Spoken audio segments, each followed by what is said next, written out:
So, you're a first-time student looking for the perfect car. Dare I say, ideal car. And I already know what your parents are gonna say. Get a Camry or get an Accord. It'll be safe and get good gas mileage. And believe me, I already know that's not what you wanna hear. And that's why you're watching this video. Because on the down low, you like going fast and burning gas. So, what should you be looking for? Obviously, you're not gonna be able to afford a Porsche, so we're gonna give you our list of cars that you can get for under $5,000 and won't make you look like a total loser at school. And if you're new here, my name's Brad Danger, this is Ideal Cars. Please subscribe and turn on that notification bell and buckle up and let's go. Now we're gonna start off our list with kind of a obvious choice, but a little bit of a twist. Because, well, our first choice isn't the Mazda Miata. That comes later. Instead, we're looking at the Mazda 3 for our first car. Because the 3 is basically a four-door version of the Miata. Because that zoom zoom ideology isn't just reserved for the Miata. In fact, the 3 gets the same performance capability as the Miata, while adding a little more practicality. With McPherson struts up front and a multi-link suspension in the back, the 3 handles like a sports car. It's also lightweight, so it's definitely nimble on its toes. And of course, it comes with a manual 5-speed transmission, which if you wanna help save the manuals, snag our best-selling Ideal T. Because with the stick shift, well, it's kind of what you should be looking for. Typical prices for the 3 run anywhere from under $5,000 to newer models asking anywhere from $15,000 to $20,000. But the older used models are still screaming deals, packing performance and value all in one. So if you want to zoom in style to school, then pick up the more practical Miata. Okay, and while the Mazda 3 is great, it's still just a sedan. Let's get more into sports car territory. My kind of speed. And we're gonna give you an option from the States. And yes, the Mazda may be fun to drive, but it isn't exactly cool. So here is a real sports car with some flex. I mean, that's what kids are saying right now, right? Flex, right? The next car is, of course, the Mustang. And the Mustang is the signature budget sports car to the general public. That's how it was back in the 60s when it was first introduced, and that is still how it is today. And the models available on the market are pretty varied as well. The V8 is the one that we want, and it's the one that will get you the most respect. After all, a pony car should be a 2+2 and a V8. Unfortunately, that's gonna fall just outside the budget that we're looking for in this video. The V6, however, while being the one that easily gets the most flack from the car community, is plenty cheap and has tons of rooms for mods. And really, I mean, if all you care about is burning rubber, baby, this is the little pony that could.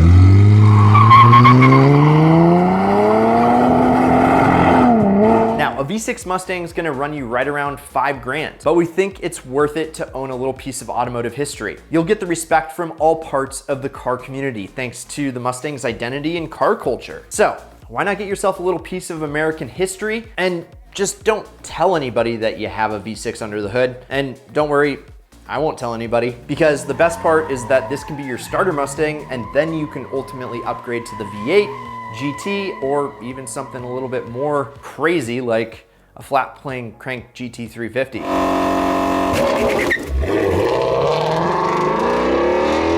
Yeah, same heritage. And while the Mustang is the ideal American sports car, we can't exclude Japan from this list. Remember how I mentioned the Miata would come up later in this video? Well, now's the time. The Miata just lays in this magical little golden spot all sports cars dream of being in. It's cheap, it's extremely reliable, and it's a total blast to drive. There's a reason why it makes everyone's perfect affordable sports car list. And both the NA and NB models are the ones that most people go for a cheap sports car. And if you want to learn the right way to buy a Miata or any other car on this list, definitely check out our free webinar in the Ideal Car Strategies, where I teach you my 7 secrets to drive your dream car and even make money enjoying it. And the Miata is perfect for those strategies because it's dead reliable, so, well, it's gonna get you to class every day of the week. Plus, the thing that I love about the Miata is it's a two-seater, and so, well, although you probably enjoy driving as much as I do, you're not the one stuck driving all your friends around, because if you need to lug your friends around, then you're gonna wanna take something with 4 doors or more than 2 seats. But lugging your friends around is not why you buy a Miata. It's for the pure driving experience. And it's the calling card of the Miata. Yes, horsepower, there's not much of it, but you don't need much because it's this small convertible. And that little 4-cylinder, whatever it's pushing out, is more than enough. Plus, there's plenty of room for mods if you happen to have the extra cash laying around. Yes, under the hood, the Miata engine has a good amount of room for a little extra juice. That, coupled with the base performance, makes it near perfect in almost every way. The Miata is really a great choice for any enthusiast at any age, but students in particular, you're gonna love this perfect combination of performance, reliability, and practicality. The NA and NB versions can all be found for under 5,000 bucks. So hop on your local Craigslist or Facebook Marketplace and find yourself a good old little Ideal convertible. But we're all about pushing boundaries here at Ideal, and although the Miata is the obvious choice for really any list, we think it's been talked about enough. And my day is ruined. So there's another car that's incredibly underrated and pretty much ignored. It is a cheap, fun workhorse that helped one company become firmly planted in American automotive culture, but it's not an American brand at all. Yes, we are talking about the little plucky Honda Civic. This is probably one of those cars you'd expect to see on this list, and there are several good reasons why. Of course, it checks off the big 3 reasons: reliability, practicality, and it's fun. And I kind of think it's fun to look at, because the Civic is just one of those cars that's been around forever, like longer than me, and will more likely be around for the rest of time. And it uses a simple formula that just has stood the test of time. Front-wheel drive and a 4-cylinder engine, and we're pretty much convinced it doesn't even need proper maintenance to run. There are so many other cars that have the same formula, but don't execute it quite the same as Honda. And a big part of that is because of the manual transmission. The stick in the Civic has always been one of the most satisfying things to operate. You can slam shift the crap out of it all day long, and it will just be asking for more.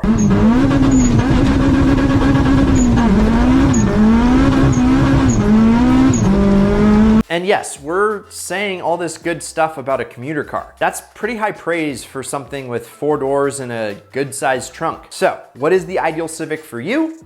Well, pick your choice, because each generation and any model will pretty much put a smile on your face. The beauty of the Civic is it's just kind of like a Swiss Army knife. Yes, it's not the most expensive, but it'll definitely work time and time again for pretty much whatever you need it for. And yes, the Civic, it's an awesome choice for students looking for fun and practicality, but what if you're looking for a car with a little bit more German heritage? Well, then I think, yeah, you're really gonna like this next choice, because it comes from our friends over at Volkswagen. And yet, the Jetta is probably not what you expect to see on this list, but just hear us out. The Jetta was created back in the 80s after Volkswagen came out with the Golf. And it was built to give people the same driving experience and practicality as the little hatch, but instead do it in a family sedan package. Since then, the Jetta has been acting as the German Civic. In particular, the Mark V is one of the best generations of Jetta ever. You see, the Mark V comes standard with the same underpinnings as the Golf, but it's in a 4-door setup. That means a multi-link rear suspension set up for awesome handling in the twisties. And the Mark V likes to party. Specifically, its party trick is the engine. It's a 2.5 liter 5-cylinder packing 170 horsepower. Yes, that isn't a whole lot, but with a custom exhaust, that 5-cylinder actually does kind of sound like a mini V10. And Believe me, you're gonna have a ton of fun revving out that sweet little engine on your way to English class. And fortunately, it doesn't stop there because it's probably one of the most luxurious options on this list. Leatherette seats are standard on most models and all materials are soft touch. It feels like you're more in a BMW rather than just this little commuter car. So if you want the practicality and sportiness that the Honda Civic offers in a car that hits way above its weight in the class of luxury, there's no reason the Autobahn commuter should be overlooked. Oh my. So at this point, we've covered some really nice commuter cars, and if you're enjoying this video so far, hit the like button. It lets us know that we should make more content like this, but there's always the adventurous type. You know, the people that want to go camping on the weekends. And so if you fancy some off-roading, then I think we have the perfect rig for you. Everyone has a dream that one day they'll be heading to the beach and driving past the parking lot. You know, having the coastal wind in your hair and the confidence to take their party into the dunes. Well, guess what? The Jeep Wrangler is one of the best ways to achieve that dream. And it has a ton of history behind it doing things just like that. From being a military workhorse to the main vehicle used by surfers pretty much everywhere. That history has made it through almost every single generation of the Wrangler, which has remained unchanged for most of its production. And honestly, that's a good thing because it really was great in the 40s and it's still great today. Now, you're not gonna get much in terms of luxury with this little Jeep,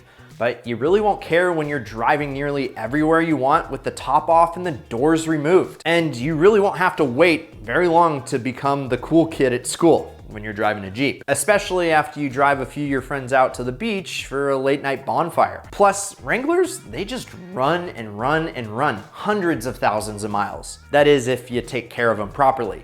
The straight six under the hood has been in the Jeep lineage for, well, decades and has kept thousands of Jeep models on the road. So if you want to find yourself a good off-road toy, then there will be some sacrifices to the rules we've established for this list. Mileage will have to creep up above 150,000 miles because the Wrangler model has kept a surprising amount of its value over the years. But thanks to the straight six, even north of 150K, the Wrangler will still be running strong. So want to have fun on the weekends? Then pick up a Wrangler and start exploring today. And while you're exploring that, let's explore the complete opposite of the Wrangler.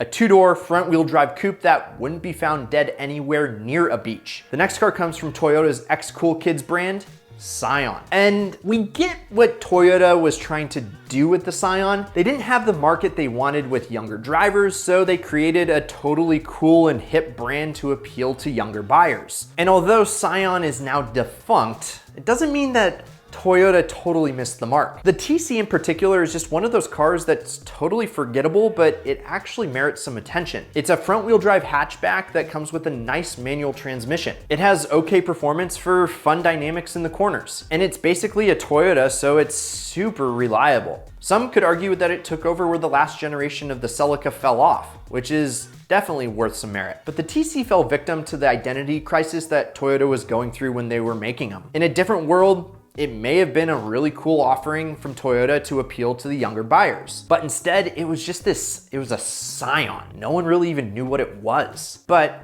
the silver lining is that, well, the TC is still a great little two-door from a company known for their bulletproof reliability. So if you want something that's much more practical than a Miata, as reliable as a Camry, and as fun to drive on the way to school as a sports car, maybe take a second look at Toyota's forgotten side project. And while we're on the theme of unexpected commuter cars, Ford is known for mostly making the Mustang and their F-Series trucks. But, and there's a but for every single seat, they also had a pretty decent run of small commuter cars, specifically the ones that were built overseas. Thankfully, they decided to give us some of their Euro-style econo-boxes. And the Ford Fiesta is a model that is best known in the UK as one of the most used commuter cars, period. They're fuel efficient, they're reliable, and they're a ton of fun to drive. All of that comes in a tiny commuter car package, and so since it was so successful over there, Ford was like, hey, let's bring that directly over to the US from the UK. And that's what they did. The chassis has a torsion beam in the rear, and that does take away from some of the refinement, but it adds to the fun because it means the Fiesta is a little bit more likely to get wild when it's pushed. And because the Fiesta has about as much horsepower as a lawnmower, yeah, all of this fun won't get you in trouble with the police. The 4-cylinder is also a gem of an engine that loves to be revved. And Fiesta means party in Spanish, right? So it's kind of a win-win in every aspect. It's not the fanciest or most refined car on the list, but it's a winner at putting smiles on your face. So if you're looking for that genuine European driving experience, pick up a Fiesta and have a party. Now, best cars for students under 5K, that's our list. Which one would you pick? Or which one do you already own? Or did we miss something? Let us know down in the comments below. This was an awesome video to make for you guys. And so if you're new here, I'm Brad Danger. This is Ideal Cars. Please subscribe, turn on that notification bell. And if you enjoyed the vid, hit that like button. The only reason you hit the dislike is if your phone is turned upside down. Anyway, it's because of you that we are able to make these awesome videos. So thank you for supporting the channel. And we hope you found this video helpful finding your first ideal car as a student. Oh, and as always, keep living the ideal lifestyle.